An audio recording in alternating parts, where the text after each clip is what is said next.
my belief is that meditation becomes a powerful practice, just like prayer becomes a powerful practice to come inside, to let go of sort of this worldly experience that we're having. And I think the more and more opportunities we give ourselves to do that, to pause, to breathe, to come into presence, to detach, to really like dissolve that attachment that we have to everything, right? The more opportunities we have to do that, the more we actually see the vibrancy of this spiritual self. Mm-hmm. And um and that becomes really fun.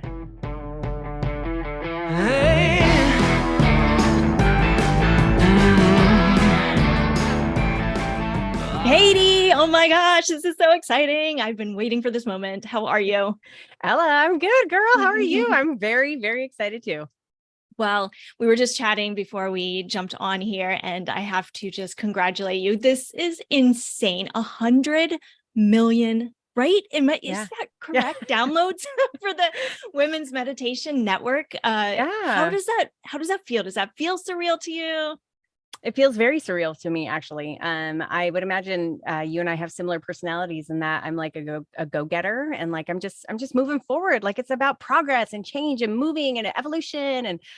And so I don't do a good job actually of like standing still and recognizing what I've done. I mean, I do. I definitely try. I do that to the best of my ability, but like to really stand in a big milestone like this and actually recognize it. We put on a big party here in Tampa not so long ago, and that was a really beautiful moment of like, oh my God.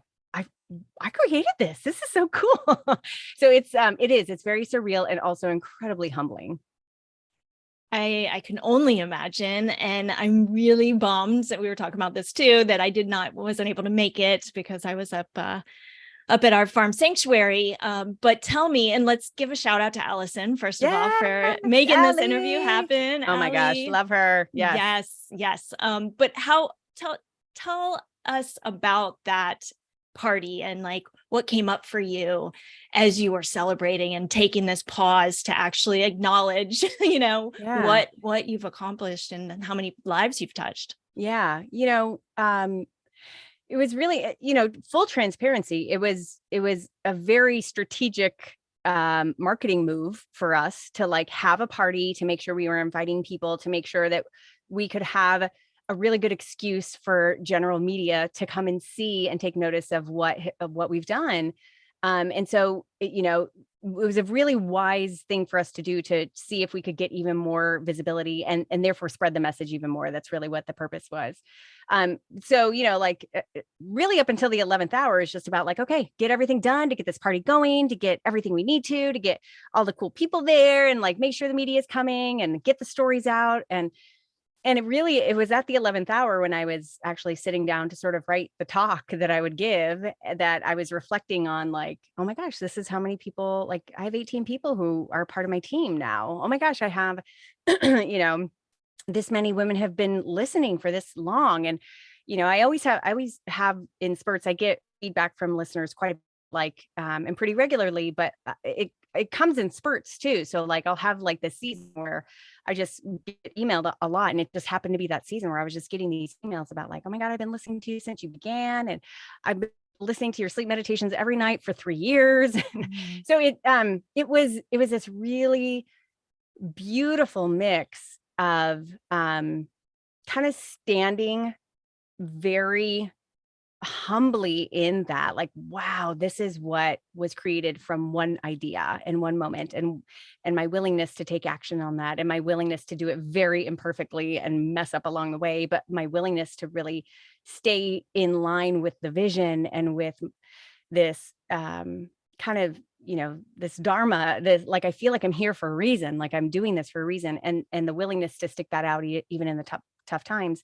And then incredibly emotional. Like I took my team out for dinner afterwards, and it was just this like, wow, like I have one of my producers flew in from London, and I had Allie fly in, and she has been part of my PR teams during certain seasons. And so like it was just really beautiful going like, wow, all of these people, it's so important that they know what they touch in the company and how what they do impacts everyone else. So it was just this beautiful moment of interweaving all of these things at the event itself.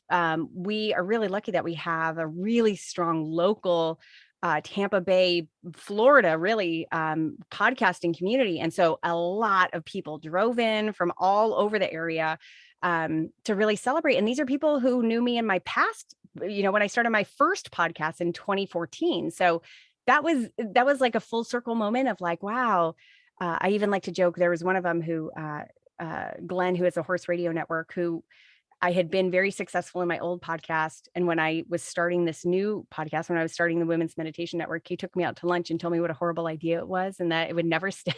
Really? And he was so sweet. He showed up to the event. I mean, we've remained friends all these years. He showed up to the event with a gift card to Cheesecake Factory where we had gone for lunch. And he's like, I'm so glad I proved you right, like, so, Wow. so it was just it was a beautiful moment with all of the feels in it, really. Well, can we dig into that a little bit? So he told you he did not think this would work. Yeah. And can you take us back to that moment and what was going through your head? And that's hard to hear. Like, I know you're a go-getter and you're an entrepreneur and but that's tough to hear. Yeah, especially from somebody who I really respect in the industry. So a little bit of the backstory is that I jumped into podcasting in 2014. I had a podcast called Biz Women Rock back then. It was a business entrepreneur show, which was rare back then. Now it's incredibly, filled with great podcasts. But then I was like one of 3 who actually interviewed women entrepreneurs. And it was a phenomenal business. It fed a coaching business for me. I was a strategic coach for a lot of women entrepreneurs who were building their companies. I had masterminds, I did events. I mean, you name it, I had it in that business model. And it was going really, really well. And in 2018, I found out we were pregnant with my second daughter. And it just, in a flash of a moment, was like, I don't want this anymore. and in that time was like, well, what do I do if I don't want to do this? Like, what am I going to do? And this, just to clarify, this meaning that particular business. Like, business. So if I'm not doing Biz Women Rock, if I'm not being a coach, if that's not my business anymore, if that's not what I want, which is kind of this intuitive hit that I got, which was very scary. Mm-hmm. And it was like, well, what is it? And of course I went through, we could go on for days about like what happened in that time period of like me, really trying to unwrap, well, am I sure? Am I just trying to sabotage myself? Am I, is this just hormones? Like, what is it? But really at the end of that, I really discovered like, no, I don't want to do this anymore. That didn't mean I stopped it right away, but in that knowing, I was like, well, what do I want to do? Mm-hmm. And that's when the idea of the Women's Meditation Network was born. And I'm lucky to have a phenomenal husband who I can bounce ideas off with. And I was just like, what about this? And what could this be? And pretty quickly, it kind of took shape to be something really magnificent. And I saw this vision of it being this big, magnificent network that could really touch the lives of millions of women. So I got really aligned with that vision. Mm-hmm.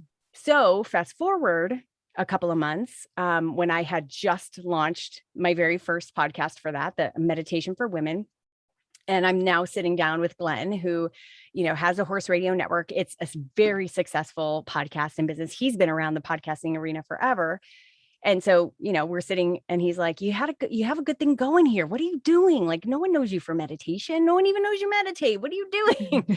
I think you should just stick with what you know. And I'm like, okay, yeah. And so what I was feeling in that moment was, for any of us who start something brand new, and yet we know like it's this strange nubile space of weird confidence, but also very shaky ground, meaning like I knew right away, I was like, no, I know I'm right, but I know I need to sequester myself so that I'm not letting myself hear this too much, because because I'm really sensitive right now. And I could give up if too many people told me this. And luckily, I absolutely had believers behind me. And I absolutely had people who were like, you're nuts. What are you doing? So I was smart enough to sort of like take myself away and to limit my exposure to that, because I knew that I wasn't yet as strong as I knew I was going to be in it, you know? Right. Yeah, that makes perfect sense. And for our audience, what is your relationship with meditation? Can you tell just how you got introduced to that and how that relationship has shifted over the years? Yeah, a lot. I started meditating when I was like 19 years old in college. It was introduced to me at the end of a yoga class at Arizona State. And it was like a 5-minute guided meditation in the Shavasana position. And I was like, oh, what was that? Like it was this warm calm that I had never quite felt. And I can't tell you like, oh, it blew my mind and fireworks were there, but it impacted me enough to want more. And so all my life after that, I spent like, let me just try, what is this meditation thing? And how can I do more guided meditations? And I would go check out CDs from the library back then and, try and do them on my own on my CD player. And, I would try and just meditate on my own. And after 3 seconds, I would get so frustrated and like walk away. And eventually I moved out to Florida and I was like, I'm going to go find a meditation center. And I would go to the local Buddhist center for different classes and series that they had. And eventually randomly was introduced to a woman who held like weekly meditation sessions in her house with like whoever wanted to come. Sometimes it was just the two of us. Sometimes it was 10 of us. And then eventually discovered podcasts and was like, oh, okay, cool. Like I like that. I like being able to access it anytime I can. So my relationship with meditation has always been very imperfect, always has been very practiced. I'm a practitioner of meditation. And so when I had the idea, it was in a season of my life when I had been meditating pretty regularly, which I don't always do. I definitely go through seasons where I'm like, sometimes it's just mindfulness moments. And sometimes I'm like, okay, I'm sitting down and meditating for a certain amount of time. And so when I had come out of a season where I was like, I've been kind of formally more meditating. Mm-hmm. And I have seen over the course of time how much it's impacted me, how self-aware I am, and how willing I am to follow my inner intuition to kind of build a life that I love and all the benefits of meditation, right? So I was just like, I know that this tool is really powerful. And coupled with that, I'm a writer. And so I was like, I'm just going to write these, my approach to it back then, and it still really is like, I'm just going to write these little love notes to women. Like, you are enough. You have everything inside of you that you need. Let those thoughts pass, beautiful one, come back inside, own yourself. Like, I'm just going to start writing these little love poems to these women and sort of package it in a meditation. And then let me see how that goes. And here we are 5 years later. And obviously it's made an impact. Yeah, a little one. Just a little. Just a little. No, I think, and this is really interesting because you're really what you're doing, helping bring, and I always say, my vision is helping bring veganism into the mainstream. You're helping bring meditation into the mainstream. Like that's what, just from an outsider's perspective, that's what I'm looking at. And I'm wondering how many people I represent and if I can share my kind of relationship with meditation. So Please. My dad is a Buddhist. Okay. So I grew up, he was into Zen meditation. And so I knew all about it. He now teaches as a volunteer job, meditation to death row inmates. Oh, wow. Yeah, I like to brag about that because That's amazing. It's so cool. But it's something that I'm like you, like I do not sit still well.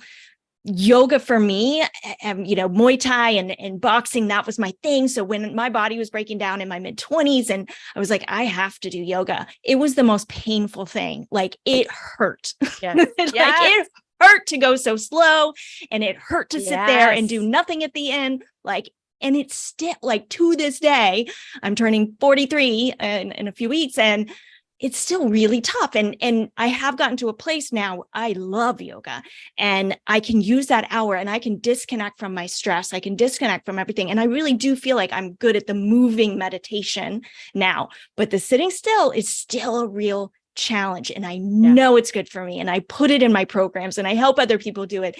And still, I don't really have a formal seated meditation practice that's consistent. Yeah. And I think that that's okay. Like, I think that that's really what part of what I really want to communicate is that that's why we call it a practice. Like, it just, as long as you're willing to show up in any way, whether that's moving today or whether that's in yoga. I have the same relationship with yoga. I have a love-hate relationship with yoga.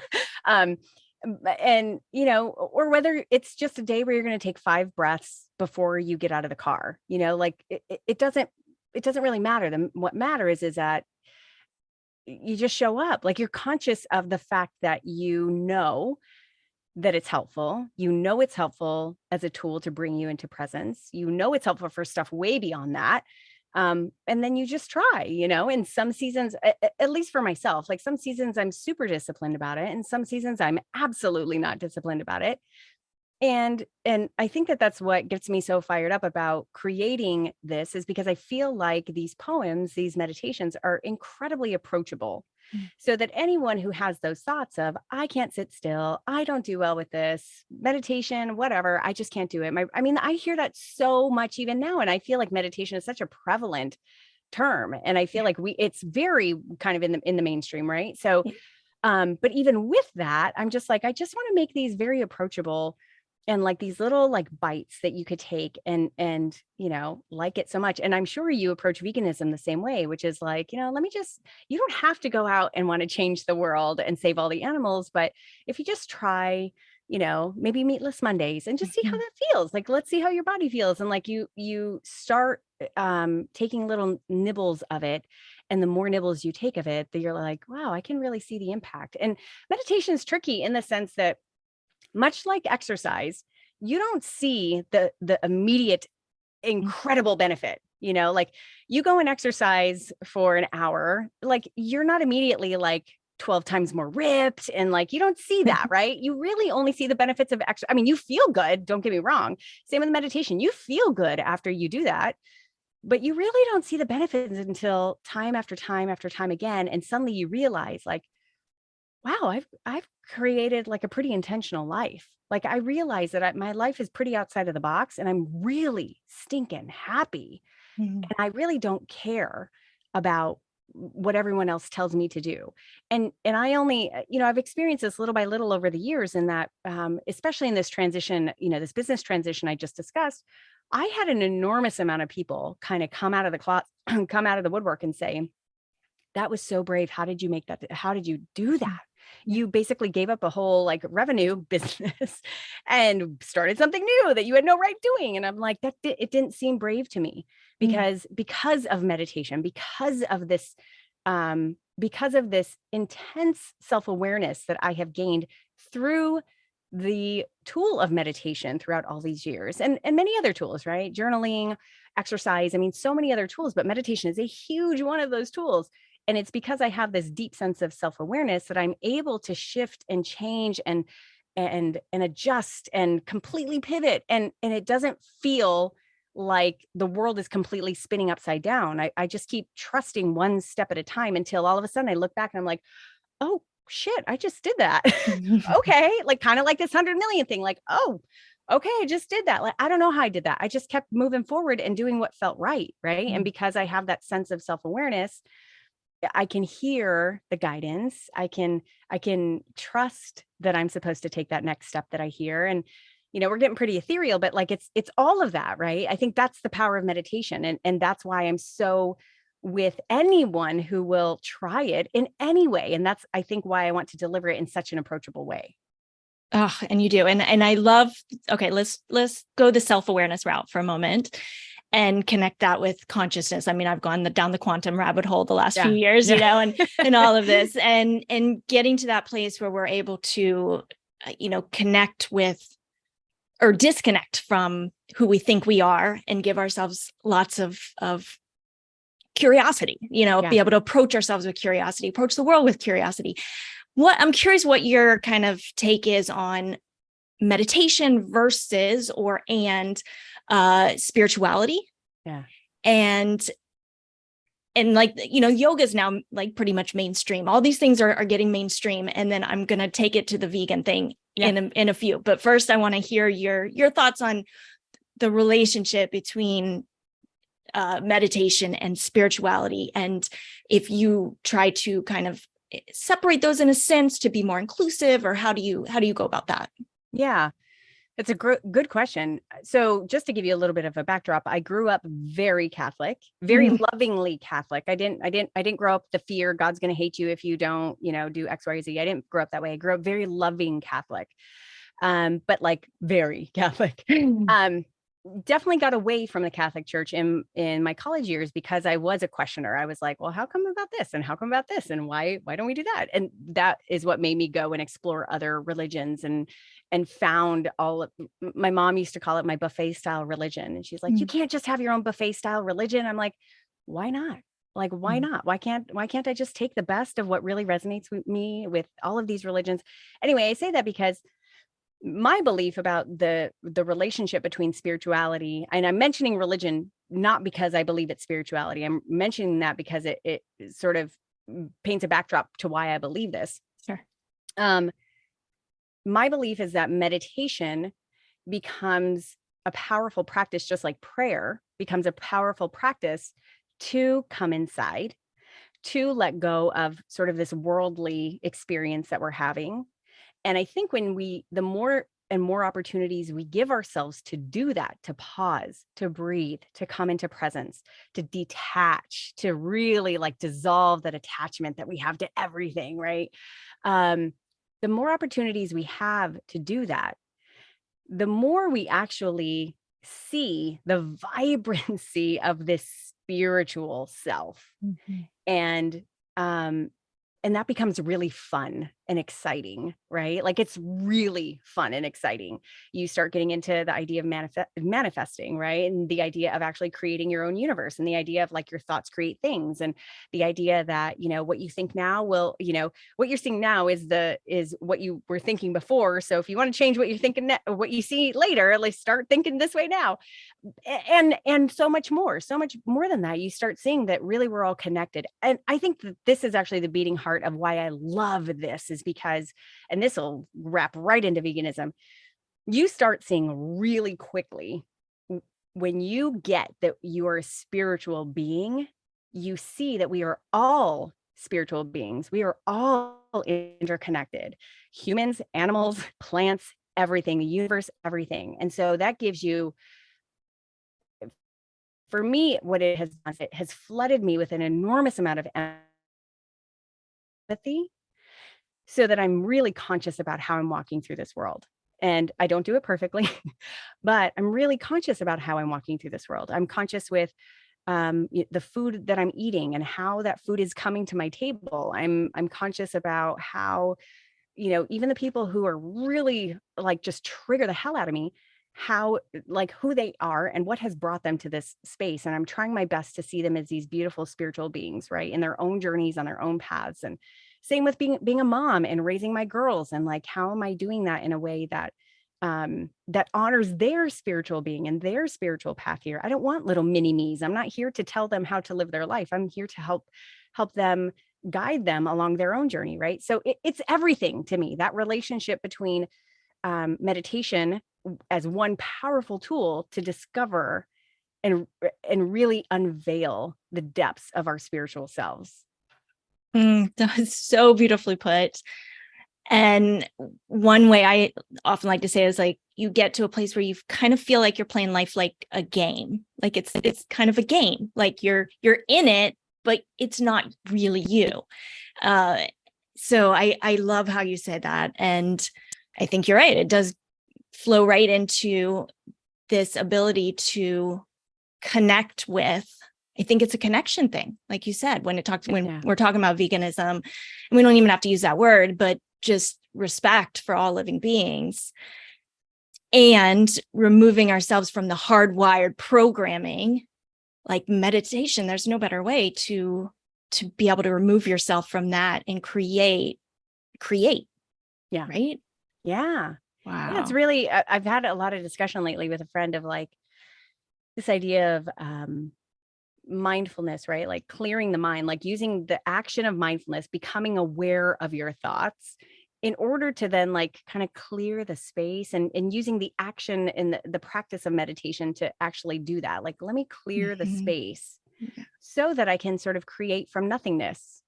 What do I want to create now? And it's all sounds very airy fairy, but like in real life, the way that it shows up is it's, you know, if there's something you're not happy with, is if there's a pain point, like for me, it has given me an enormous amount of hope Mhm. and a feeling of like contribution. Like I can do this differently, and I can do my life differently that can help other people. Like, and that's that connection piece. Like who I show up to be actually makes a difference for other people. And how can I show up in a way that sort of optimizes my life? I think that's a big driver for me. How am I optimizing my life? How can I make sure that I'm getting to the end of this particular life and I'm like, dude, I left it all on the table. I left Mhm. it all. There's nothing else that I could have done. I feel like I like gave my best and then some. And that's really always my ultimate goal. And in that is, how have I helped other people? How have I made sure that my life has brought life to others? And I feel like that's a question that I'm constantly asking myself. Yeah. This podcast is really founded on holistic health, right? Holistic health and wellness. And one of the foundational pieces of that to me is really feeling like you're here for a purpose, and that your actions and what you're doing every day is aligned with that purpose. What if you had to kind of say at this point, like, I think this is my purpose, what would you say that is? Um, oh man. I feel like I have a couple sound bites that I've been like, Mm-hmm. "Oh, okay, here's what it is," but I don't know if that's always true. Like, in some senses, I feel like it is to to to mother in like this very spiritual sense, like to and this was reflected back to me by my cousin, who's a dear friend of mine. We're both moms, and we're constantly talking about motherhood, and we're talking about business. And she said to me one day, she's like, your capability to mother everyone around you blows my mind. She goes, even in business, like how you show up to business, how you show up to your team, how you show up for every single one of those women listening, every word that you're pouring into these meditations is like a mothering thing. Like and I have heard this feedback from my listeners, which makes me tear up. They're like, you are the mother's voice that I needed to hear, and I never heard before. And right. Like, Yeah, I got the chills when you said that. yeah. And I Yeah. feel like I I feel like that is some of my purpose, in that to be this to be as motherly as I can, and in the most beautiful sense of a mother, to create life, to breathe love into everything, and to be um intuitive. And from a business standpoint, I love that I'm leading that way, and it's not a very masculine leading of business. I absolutely have masculine parts of who I am, as we all do, but like, to be like the sacred feminine in some way feels very purposeful to me. Like, to be able to show that mothering is good, and Mhm. mothering can be profitable, and mothering can be helpful, and mothering can be massive, and mothering on the micro sense with my little girls, and then mothering on this global sense with every single woman listening. It feels really special. That is incredible what you just said. I have to say, and I think, and I know you don't like the word balance, but I so much when we're talking about like, oh, balancing work and business, it's like you've packaged it all together and created this way of being, and then the doing is in line with the being, Yes, exactly.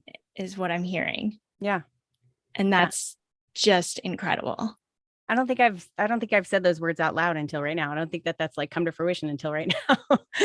Yeah, yeah. It's really, I think that speaks a lot to the intentionality. Like, again, meditation is a motive, as a tool of intense self-awareness. So you can be intentional about life, and therefore like create it from the inside out, right? And then let the actions line up in that.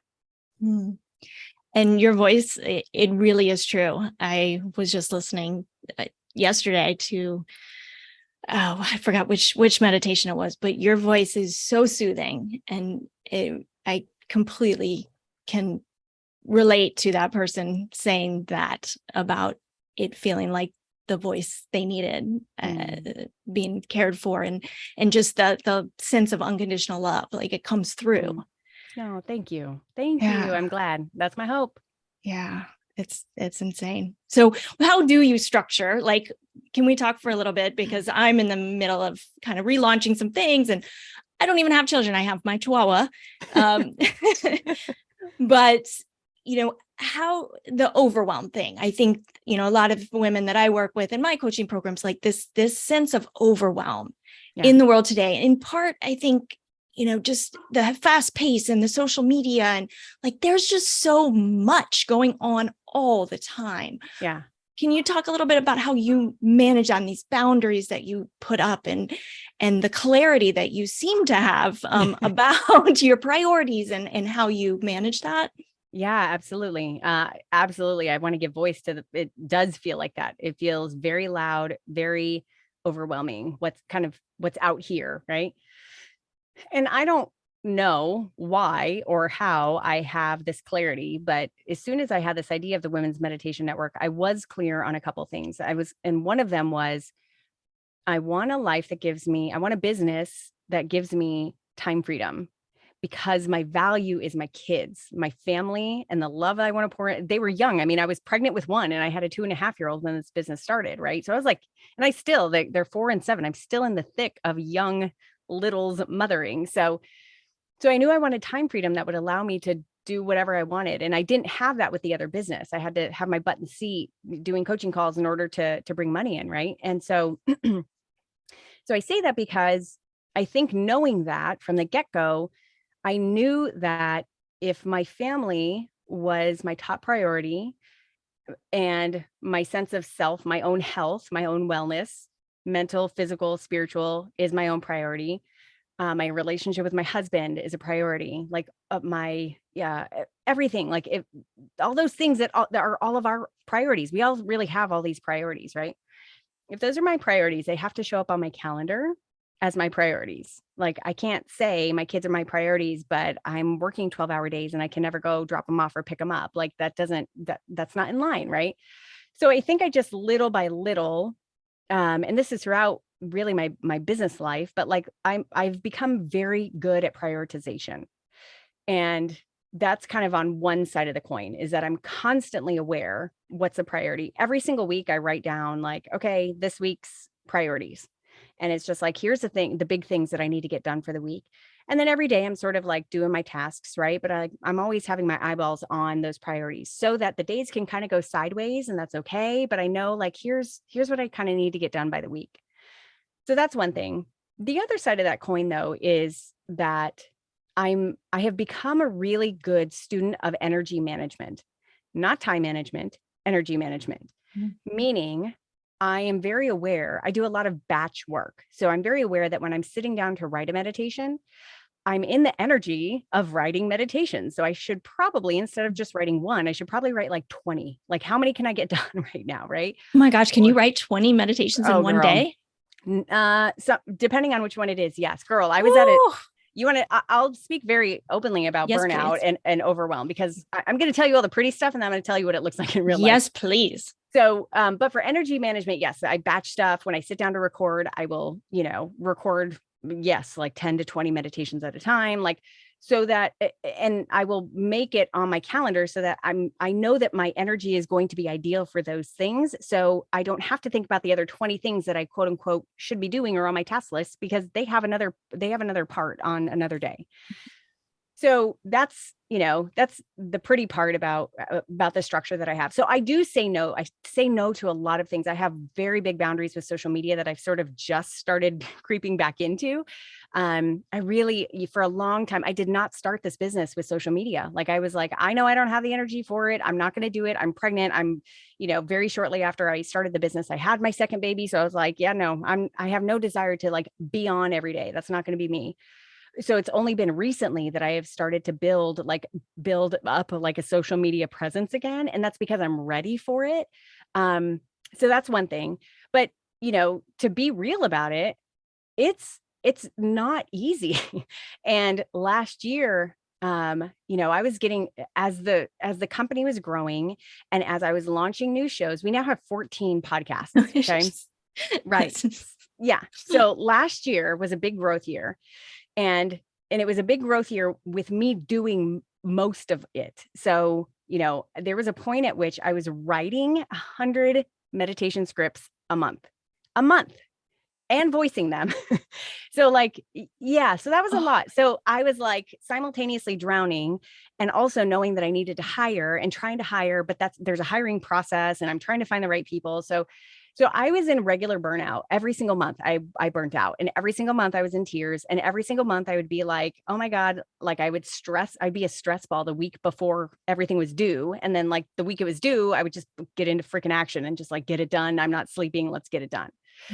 And there's only so many times of that where I'm like, this is not sustainable. I'm going to literally stop. Like if I do this one more month, I'm going to stop. So I had to like face the music of like, you really need to take it seriously to hire people and really do it fast and do it well and get them onboarded and all that sort of stuff. So that was a big shift that happened at the beginning of this year where I was like, oh my God, I finally found creative writers. And it was a process of like, let me just go and find meditation writers. And what I found was that meditation writers actually all sound alike. And I don't need meditation writers. I need creative writers who I could train to write in my meditative way. And so I have found a handful of those, and they're amazing and wonderful. So, but that was all by trial and error. So to answer your question in a very long-winded way, I don't do it perfectly, but I do have boundaries. There's a start time of my day. There's an end time of my day. Maybe 50% of the time I'm working after the kids go to bed, and that's okay with me because I love doing it. And, sometimes I don't get enough sleep and other times I catch up on sleep. So it's just this constant dance. Sometimes I will let a task go and it's 2 weeks before I get to it. And so I am notorious for being horrible with email. And I'm like, that's just going to be what it is right now. And but when it comes, that's why having priorities saves me, because I will always do the top priorities. Like those things will always get done. Okay. So when you got to that point at the end of the month or whatever, when you had your little like meltdown, in that moment, can we just go to that moment for a moment? What you have the tools, right? And yet this still is it happens. And what tools in that moment are you using to get through it? This is not the sexy stuff. Are you ready? Yes. Fucking do it. Show the fuck up, turn your brain off and show up and do it. That's it. And to me, that's an athletic mentality. I've been an athlete my whole life. I know you have too. Like that's an athletic mentality. You don't want to do it, show up and do it. And this is where it gets a little hard ass. Like I am very clear that there are moments where I'm like, I'm feeling so emotional today and I don't want to do it. And shouldn't I have the freedom to like, just not do it? And then this other voice comes in, not all the time, but enough. The voice comes in is like, shut up, sit your butt in the seat and go do it. And there's no prettiness to it. You just sit down and you get it done. That's it. And if you have to be, I think that's what makes the difference in great and extraordinary is the person who is willing to just sit and do it when they don't want, when everything in them is screaming, I don't want to freaking do this, but it's the right thing to do and you have to do it. And so that's my answer. I mean, the other alternative is you don't do it. And if that keeps happening over and over and you just keep crumbling under that, I would actually start to question whether you're on the right path and whether you're doing the right thing. But I think when you're on the right path and you really know, and you do believe in what you're doing, that split second of a moment of just fucking do it. Clear your mind, get down to business, take action. That's all it comes down to, taking action. I love it. I love it. And I think that sometimes self-compassion can be just fucking do it. Yeah. Because the feeling of having it done when it's done, there's nothing better. Oh my God. Every time my husband would joke with me, he's like, dude, this is every single month. You're just bitching, you're complaining about all of this. And every single month you come out the other end, you're like, oh my God, I just wrote this beautiful thing. I'm so proud of what I do. I'm in tears. And he's like, that's how you know you're still on it. Right. So yeah. Right. Oh, amazing. How does it feel now to have this team and, having their challenges to having a team as well as doing it all yourself? Yeah. And do you feel like you've got the right, I'll say, balance now between what you're doing yourself and the team and how much energy you're spending in managing a team? And does that feel all aligned at this point? It, it feels like I'm in the right direction. Yeah. Let's just say that. Like, I'm still learning. I feel like I'm a really good leader. I'm a really good manager of people, but I'm still learning kind of the cadence of I'm still very in the production, even like the overseeing of the production. I'm still writing, I'm still recording, like I'm still doing a lot of the things, right? But I'm now like overseeing writers, other voices, producers, obviously. And then so I feel like as it's gotten bigger, it has been like, it can be overwhelming managing all these 14 moving things, right? So it's and I have an operations manager who takes over a lot of that, but it's training her Right. to really be the leader of that. And so we've actually just come to this where I'm like, okay, your job is to report to me now on where we are, instead of you showing up to our meeting and me saying, okay, here's this is this. So it's me being mindful enough to like really give over the duties, but also train well so that they're doing it with excellence and there's nothing else less expected, So yeah, Yeah. it's been an interesting journey, and there's a lot of flub ups, man. Like there's a lot of like checks of the gut of like, oh, I thought that one was going to go really big and it didn't. So I don't have this budget anymore. And so now we got to pivot and shift, and I don't need that anymore. And now where are we from here? So it's been a lot of learning, but I feel like it's incredibly satisfying. And back to your point that you made at the very beginning, it does feel like a game. It feels like one giant game, and that's simultaneously very serious. I mean, I'm responsible for people at this point. Yeah. But also like how fun is this? Like there's so many, challenging moments, but it feels very fun. It feels like there's always like this catharsis at the end. Like, oh God, that was so good. How much better can we do? Right.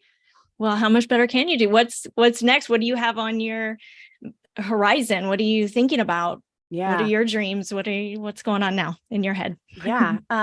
In the short term, just launching more shows. We have a couple of different concepts that are coming out here between now and the end of the year. So that's really exciting. And just you kind of like really cleaning up the production as far as like making that hum with less and less of me in it. On a grand scale, like it would just, I'm in the dreaming phase right now. Like, I don't know where this stuff stands in, actual execution, but like, it would be really great to have like, I consider myself a publishing house. We just happen to publish content in the podcasting realm. We do have a YouTube channel too, but like, in mass, it's really in the podcasting realm. Like I would love to have a production company that also does like written works and has products and all sorts of stuff. So to me, I feel like there's different languages, there's different niches even. So I feel like I'm really only at the beginning. I feel like what I'm doing now is I am creating kind of the first structure of how it all works. And now it's just like, oh, okay, the machine works. Where else do we want to apply it? Where else do we want to apply it? So that gets really fun. But it feels fun. And I know that like I'm on this journey for a very real reason. And it just is fun to play it. Beautiful. I can't wait for those of you listening that have not gone and listened to, how can people find your podcast, first of all? Yeah. So you're listening to this podcast now. So you're a podcast listener. So just go on this podcast player, whichever one you're listening to, and type in either Women's Meditation Network. That should give you all the different shows, or Meditation for Women. Both of those terms will be on all of our shows. So you could find us. We have sleep meditations, morning meditations, affirmations, anxiety meditations. I mean, you name it, we got it. So yeah. Yes, you do. Are you up for a little lightning round before we wrap up? Oh, let's go. Okay. Yes. All right. What animal do you think your personality most aligns with, or that you feel especially connected to? Oh, that's a good question. My gut reaction says parrots, and that's because we have parrots. So I don't know, like gorgeous and beautiful and majestic, but also feisty. Yeah. See that. All right. 3 daily habits besides meditation that keep you on the path of holistic health and wellness. move every day, some way, somehow move. Oftentimes it's a workout, but sometimes it's just walking, whatever it is, just move. Get outside every single day in the sun every day. And then the third is just eat well, eat and drink well, like as well as I can. I tend to live by the 80-20 rule when it comes to food. So like if I can eat 80% of the time, really good, whole foods, all natural, vegan, great. And then, if I'm having sweets and whatever with my girls, like whatever. So yeah, just eat well, eat that makes me feel good. Speaking of food, you get 1 meal a day to eat every day for the next year. What is that meal? Oh man.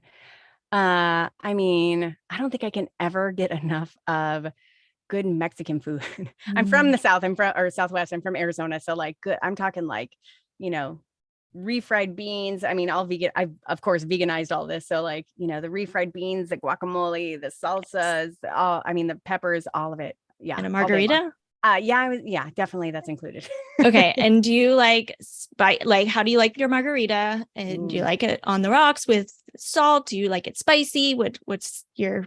I tend 90% of the time you're straight up like on the rocks with salt, straight margarita. But 10% of the time I'll experiment with like all the spicy or frou-frou or, strawberry one or cucumber or whatever. But like I love that like sweet sour combination of your straight up margarita. So it's my favorite drink. I really don't know what else to order. I'm like, I'm at a sushi restaurant. Do you happen to have a margarita? Yes, you usually do. I know. Love it. Me too. Skinny spicy. That's my, yes. I'm going to have to try. I don't know if I've tried spicy. I'm going to have to try that. Yeah. A little jalapeno goes a long way. Okay. A quirk or fun fact that many people might not know about you. Let's see. I feel like, we already know that like I'm super animal person. So, yeah, I really don't like killing anything, like even bugs. Like we have termites, and I'm like, go take him and go put him outside. So bad. So yeah, I'm the same way. It's so bad. So yeah, I would imagine that's my little quirk. Yes, the cup with the paper underneath it for even cockroaches. And I know. Yeah, man. I know. I'm like, okay, in another lifetime you can come here, but not now. Yes. All right, last one. What message would you put on a billboard for thousands of people to see every day? Oh, you are enough. Period. End of sentence. That's it. If everyone really embodied that, what kind of world would this be? Right? Like really embodied that. Yeah. Beautiful. Katie, you're awesome. Thank you so much for coming on and sharing and being real, being yourself. Like, thank you. Ella, it's such a pleasure. I feel like we could go on forever, and I can't wait till we actually get to hug in person. I know. Oh, one last thing. We started a namaste in the hay at the sanctuary at Hogs and Kisses. So like once a month we do a little meditation with the animals. I love it. We don't have any goats. Like that would be fun. I know they do like goat yoga. We do pig meditation. That'll be fine. They just stay there and hang out, right? We'll have to meet up for that one day. Yes, I would love that. Thank you so much for having me here. I really appreciate it. Pleasure's all mine. Hey.